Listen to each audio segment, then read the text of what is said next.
नमस्कार दोस्तों, जय महाकाल, जय माता शमशानी। आज की वीडियो में मैं एक गुप्त अप्सरा की साधना दे रहा हूँ, जो कि अन्य अप्सराओं की साधना जब मैंने की थी तो उन अप्सराओं के साथ कुछ गुप्त अप्सराएं भी आई थी। जिसकी मैंने सिद्धि की थी वो तो मुझे प्राप्त हो गई, पर जिसकी मैंने सिद्धि नहीं भी की थी वो शक्ति भी मुझसे जुड़ना चाहिए। तो मैंने इसी मंत्र से, जो मंत्र मैं आप सभी को देने वाला हूँ, इसी मंत्र के द्वारा जो है उस शक्ति को अपने से जोड़ा। तो ये काफ़ी सालों पहले की बात है, आज भी वो शक्ति मुझसे जुड़ी हुई है। तो ये जो गुप्त अप्सरा की मैं साधना दे रहा हूँ, इसका जो नाम है शंख पुष्पा अप्सरा। ये गौण अप्सराओं में आती है, मूल अप्सराओं में तो नहीं आती है, परंतु ये अप्सराओं के लगभग बहुत से कार्य जो है साधक के सिद्ध कर देती है। जैसे इसके लाभ की बात करें, जैसे आप इसे पत्नी रूप में भी सिद्ध कर सकते हैं। तो इस रूप में अगर आप सिद्ध करते हैं तो आजीवन भर, या जब तक आपने सिद्धि का समय रखा है, जितने सालों तक भी, तब तक वो पत्नी रूप में रहकर आपके साथ जो है अपना पूर्ण धर्म निभाएगी, जो एक पत्नी का धर्म होता है।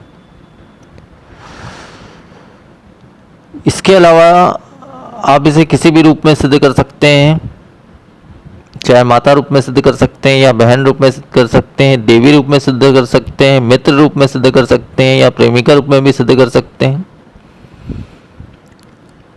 वैसे तो मैं शुरू से आज तक यही कहता रहा हूँ, आप ऐसी शक्ति को अगर सिद्ध करें तो मित्र रूप में सिद्ध करना सबसे अच्छा होता है। परंतु जो इस रिश्ते को हमेशा के लिए, आजीवन भर के लिए, या 10 साल के लिए, या उससे ज़्यादा समय के लिए निभा सकें,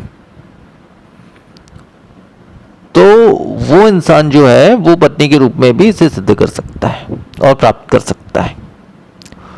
और दूसरा महत्व यह है कि ये शक्ति बहुत जल्दी सिद्ध होती है, क्योंकि ये गौण अप्सराओं में आती है, मुख्य अप्सराओं में नहीं आती। जो मुख्य अप्सराएं होती है उसमें काफ़ी समय लगता है, काफ़ी मेहनत लगता है, तब जाके ये सिद्ध होती है। परंतु ये जो गौण अप्सराएं होती हैं ये बहुत जल्द सिद्ध होती हैं। तो ये भी एक कारण है कि बहुत जल्द सिद्ध होने वाली अप्सराओं में से एक है, जिसकी साधना मैं दे रहा हूँ।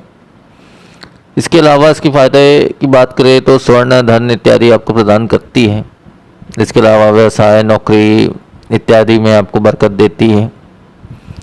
इसके अलावा जो है रोग का नाश करती है, चाहे आपको बड़ा से बड़ा रोग क्यों ना हो, परंतु इसके पास ऐसी ऐसी औषधियाँ होती हैं जो किसी भी रोग को ठीक कर सकती है।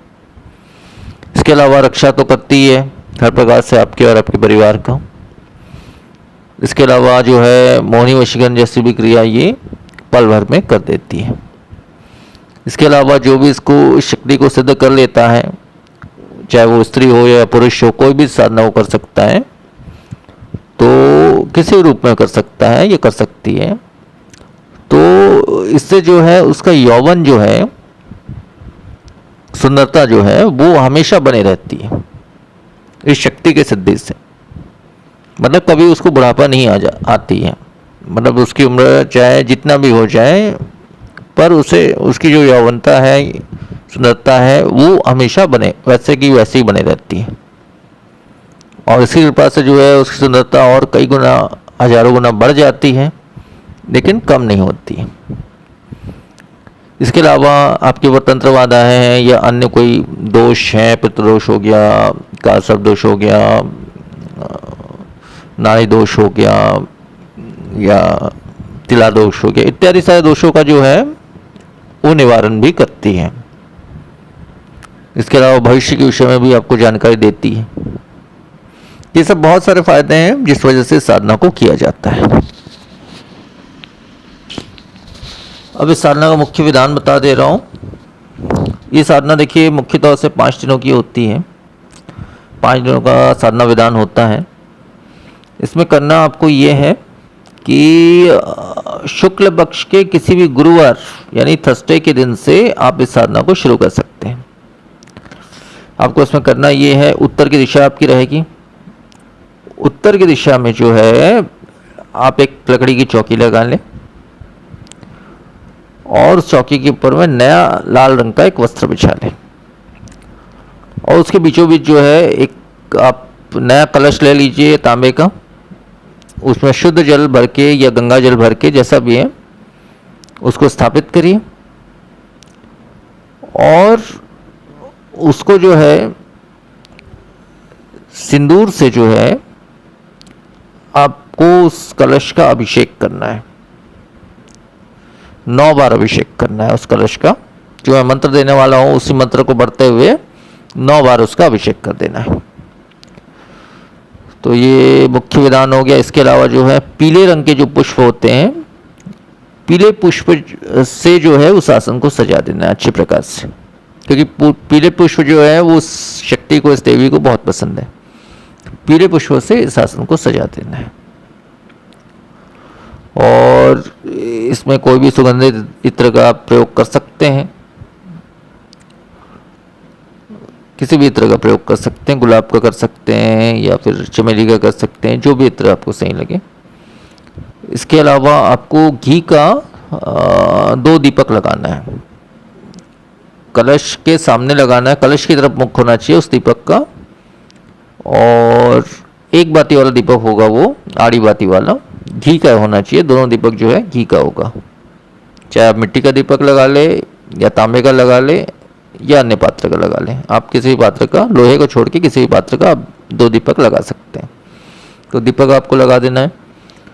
उसके बाद जो है मिष्ठान में इसको जो है दूध का बना हुआ सफ़ेद मिष्ठान या खुद के हाथों से थोड़ा सा खीर बना के इसको जो है आप तांबे के किसी भी छोटे से छोटे पात्र में इसको भोग के रूप में अर्पण कर सकते हैं। और साधना जब आपकी पूर्ण हो जाए, साधना पूर्ण होने के 1 घंटे पश्चात उस भोग को आपको स्वयं ग्रहण करना है। तो लगभग संपूर्ण विधान है। और इसमें जो है आपको पवित्रता का पूर्ण ध्यान रखना है साधना में, क्योंकि एक पवित्र साधना है, इसमें पूर्ण ध्यान रखना है, पूर्ण ब्रह्मचार्य का ध्यान रखना है जब तक आपकी साधना चल रही है। और पूर्ण इसमें जो है आपको शुद्धता का ध्यान रखना है, मतलब शुद्ध भोजन आपको करना है और स्नान इत्यादि करके पवित्र वस्त्र धारण करके या श्वेत वस्त्र धारण करके आप इस साधना को करेंगे तो और भी अच्छा रहेगा। तो पवित्र वस्त्र धारण करके स्नान इत्यादि करके इस साधना को आप शुरू कर सकते हैं। इस साधना को आप शुक्ल पक्ष के गुरुवार से, किसी भी गुरुवार से रात्रि 10 बजे के बाद से आप ये साधना शुरू कर सकते हैं। रात्रि 10 से रात्रि 2 के बीच जो है ये साधना आपकी होगी। तो इस प्रकार से 5 दिनों की ये साधना है। अधिकांश 5 दिनों में शक्ति प्रत्यक्ष हो जाती है। आवाज़ तो 1 या 2 दिन में होना शुरू हो जाता है। और ये उक्त मंत्र जो इस शक्ति का देने वाला हूँ मैं, इसका 11 माला आपको पाठ करना है। वैसे तो इस साधना में किसी भी प्रकार का सुरक्षा बंधन या शरीर बंधन की आवश्यकता नहीं है, परंतु फिर भी अगर कोई ऐसी समस्या अगर आपको आती है तो आपको सुरक्षा बंधन या शरीर जो है सुरक्षा घेरा और शरीर बंधन कर लेना है। अगर कोई ऐसी बाधा आती है आपको 1 दिन या 2 दिन में ऐसे महसूस होती है कि कोई बाधाएं आ रही है या दूसरी शक्तियाँ खींची चले आ रही है, तो आपको इस प्रकार का बंधन लगा लेना है। वैसे अधिकांश नहीं आती है, लेकिन फिर भी आ सकती है ऐसी साधनाओं में। तो इतना ही संपूर्ण विधान है इस साधना का। और साधना पूर्ण हो जाने के पश्चात जो है, जो भी जल इत्यादि का आपने प्रयोग किया, कलश इत्यादि का और पुष्प इत्यादि का जो भी चीज़ें हैं, और रोजाना नया पुष्प और नया भोग आपको लगाना है। साधना पूर्ण होने के 1 घंटे बाद वो भोग आपको स्वयं ग्रहण करना है, किसी और को नहीं देना है। तो ये सब जो भी चीज़ों का प्रयोग करते हैं, साधना संपन्न हो जाने के पश्चात जब शक्ति आपकी प्रत्यक्ष हो जाती है, आपसे वचन हो जाता है, वचन जैसे मैंने बताया किस प्रकार से वचन लेना है ऐसी शक्ति से, उसी प्रकार से इस शक्ति से भी वचन लेना है। वचन आपका पूर्ण हो जाता है, उसके पश्चात जो है आपको ये सारी सामग्री जो है बहते हुए जल में विसर्जन कर देना है। तो इतना ही संपूर्ण विधान है साधना का। एकांत स्थान या एकांत कमरे में आप कर सकते हैं साधना को। और सबसे पहले तो गुरु है तो गुरु मंत्र का 108 बार पाठ कर लें। बाकी जो इंद्र की इजाज़त होती है अप्सराओं की साधना में, तो वो मंत्र जो है इस मूल मंत्र में, इस शक्ति के मूल मंत्र में जुड़ा हुआ है। तो इसमें आपको अलग से इंद्र के मंत्र के पाठ की कोई भी आवश्यकता नहीं है। तो केवल गुरु मंत्र का 108 बार पाठ कर लें। एक माला, मतलब इस माला में अगर माला का प्रयोग करते हैं तो सफ़ेद स्फटिक की माला का प्रयोग करना है इसमें आपको, या फिर बिना माला के भी कर सकते हो। तो इस प्रकार से 11 माला आपको नृत्य पाठ करना है, नृत्य भोग लगाना है, नृत्य सारे नियम का पालन करना है। ये साधना शीघ्र ही आपकी सिद्ध हो जाएगी। तो अब मैं वो शक्ति का मूल मंत्र जो है वो बता दे रहा हूँ। उसका मूल मंत्र इस प्रकार से है, ओम यस्य श्रीम श्रीम श्रीम स्वर्ग देवो नमः मम वश्ये आगच्छ आगच्छ शंख पुष्पा अप्सरा मम प्रति इंद्राय नमो नमः। मंत्र एक बार फिर से बोल दे रहा हूं, ओम यस्य श्रीम श्रीम श्रीम स्वर्ग देवो नमो नमः मम वश्ये आगच्छ आगच्छ शंख पुष्पा अप्सरा मम प्रति इंद्राय नमो नमः। तो मंत्र बस इतना ही है और इतना ही संपूर्ण विधान है इस साधना का। तो आज की वीडियो में फिर इतना ही। नमस्कार, जय महाकाल।